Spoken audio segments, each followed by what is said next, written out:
대홍수가 지나가고 하느님께서는 다시는 물로 생명체들을 쓸어버리지 않겠다고 하셨습니다. 그리고 노아와 가족들, 또 살아남은 모든 동물들에게 자식을 많이 낳고 번성하라고 축복하십니다. 이를 무지개를 표징으로 삼으셔서 계약을 맺으셨던 것이죠. 그렇게 대홍수에서 살아남아 새로운 세상에서 살게 된 노아와 그의 가족들은 새 세상을 꾸리고 있었는데 어느 날이었습니다. 구원의 방주를 만들고 새로운 세상을 맞이한 무게감에 지쳤는지는 모르겠습니다만 노아는 포도를 술로 담가 포도주를 마시고 술에 취해 벌거벗은 채 자기 천막 안에 누워 있었습니다.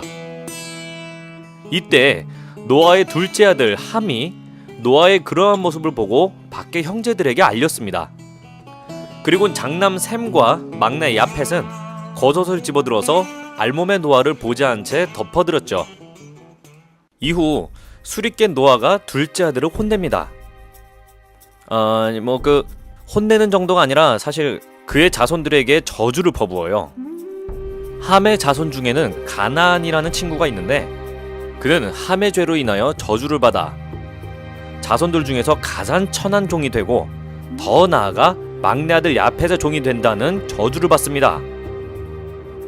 조금 황당하죠?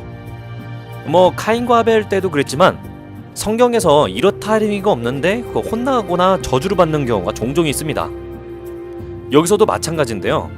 저는 함이 그 형과 동생에게 아버지의 상태를 말하라고 한 그것에 대해서 무언가 영 좋지 않은 의도나 행동이 있었을 것이라 생각하고 있습니다.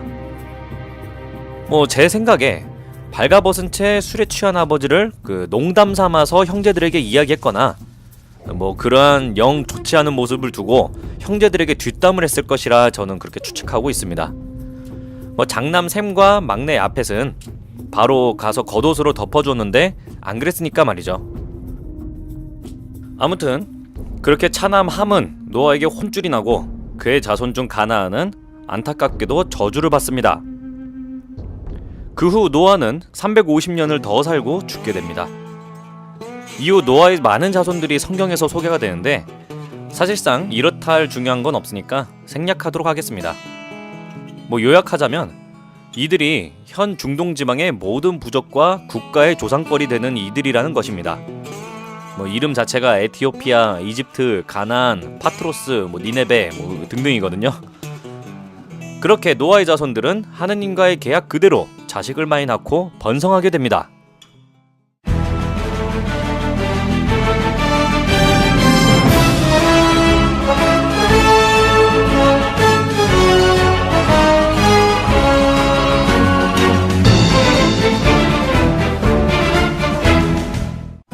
노아의 자손들이 굉장한 수로 불어나 그들은 조상계보대로 뭉쳐 살며 부족을 이루고 왕국을 이루기도 했습니다.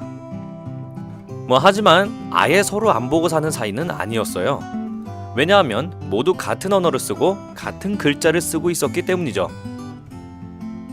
지금의 우리로 말하면 같은 한글을 쓰고 한국어로 말하면서 서울, 경기, 충청, 강원, 경상, 전라, 제주 각지에서 서로 다른 성씨를 쓰면서 살고 있는 거라고 보면 되겠습니다.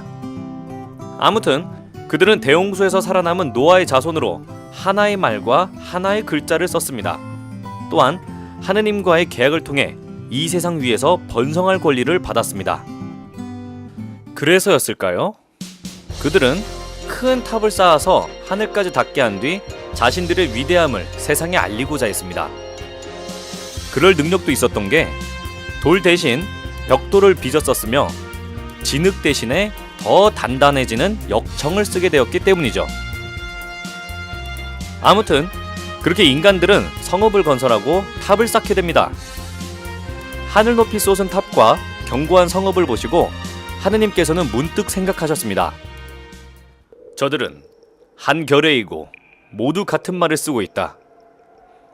이것이 그들이 하려는 일의 시작일 뿐 이제 그들이 하고자 하는 것은 무엇이든 못할 일이 없을 것이다. 그들의 말을 뒤섞어 놓아 서로 남의 말을 알아듣지 못하게 만들어버리자. 그렇게 인간들은 서로 말이 안 맞아 온 땅으로 흩어지게 됩니다. 그리하여 그곳의 이름을 바벨이라 부르게 되는데, 바벨은 혼란을 뜻하는 말로서 그곳에서 사람들의 말을 뒤섞어 버리시고 온 땅으로 흩어버리셨기 때문이랍니다. 여기서 여러 딸린 이야기가 있습니다. 그중 대표적으로 인간들이 하느님처럼 되고 싶어서 그분께 도전하고자 하늘로 향하는 거대한 탑을 쌓으려 했다가 분노하신 하느님께서 탑을 무너뜨리시고 언어를 서로 다르게 해서 뿔뿔이 흩어졌다는 이야기.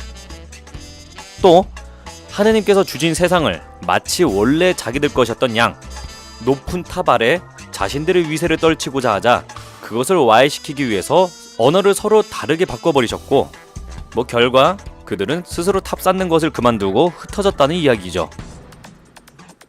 이것은 단순히 재미삼아서 첨가된 이야기지 성경에는 탑이 번개를 맞아 무너지거나 유황불에 타버리거나 하는 그런 재앙은 기록되지 않았습니다.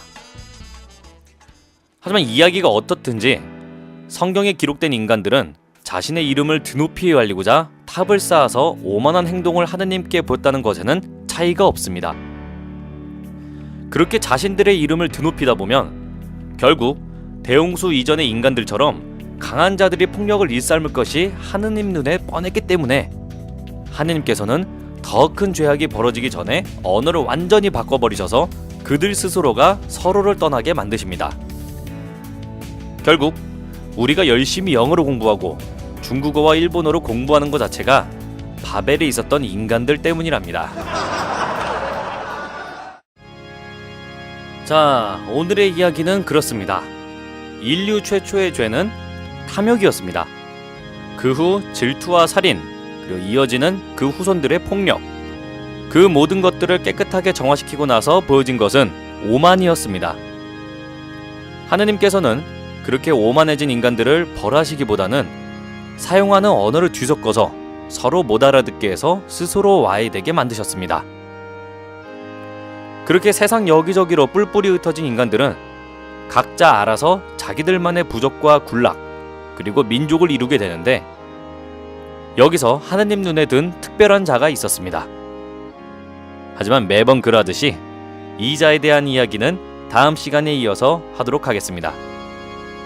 하느님의 사랑이 다음 한 주에도 가득하시길 기도합니다. 데오 그라시아스.